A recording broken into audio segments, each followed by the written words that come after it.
Friends, எல்லாரும் கசப்பே இல்லாத பாவக்காய் சாப்பிட்ருக்கீங்களா? அது எப்படிடா கசப்பே இல்லாத பாவக்காய் பொரியல் பண்ணலாம் அப்படிங்கிறத இந்த வீடியோவில் உங்ககிட்ட நான் ஷேர் பண்ணிக்க போகிறேன்.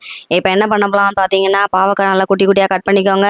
அதுக்கப்புறம் கொஞ்சோண்டு வெங்காயம், கொஞ்சோண்டு மிளகாவை எல்லாத்தையுமே நல்லா சேர்த்து நல்லா கட் பண்ணிக்கோங்க. அதுக்கப்புறம் என்ன பண்ண போகிறோன்னா, கடாயை எடுத்துக்கோங்க, அதில் எண்ணெய் ஊற்றிக்கோங்க, கடுகு போட்டுக்கோங்க. எப்பவும் போல் ஆஸ் யூஷுவல் எல்லாத்தையும் மொத்தமாக போட்டு நல்லா கிளறுங்க. என்ன பண்ணணும்னா சிம்மிலே தான் மட்டும் போட்டு தான் கிளறணும். இன்னொன்று மூடி வைக்கக்கூடாது. சிம்மிலே போட்டு கிளறதுனால நல்லா பாவக்காய் வெந்து வரும். இன்னொன்று மூடி போட்டோன்னா நமக்கு கூட கொஞ்சம் தண்ணி ஊறிக்கிட்டே இருக்கும். அந்த கசப்பு தன்மை போகவே செய்யாது. அதனால என்ன பண்ணணும் அப்படின்னா, நல்லா சிம்மில் போட்டு நல்லா திறந்தே வச்சு நல்லா கிளறியே விடுங்க.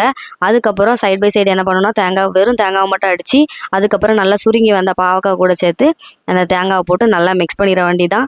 மிக்ஸ் பண்ணதுக்கப்புறம் சூப்பரான சுவையான நல்லா டேஸ்ட்டான பாவக்காய் ரெடி. எந்த விதமான கசப்பும் இல்லாமல் இருக்கும். நீங்களும் ட்ரை பண்ணி பாருங்கள். ட்ரை பண்ணிவிட்டு கமெண்டில் எப்படி இருந்துச்சுன்னு எனக்கும் சொல்லுங்கள். பாய். தேங்க்யூ.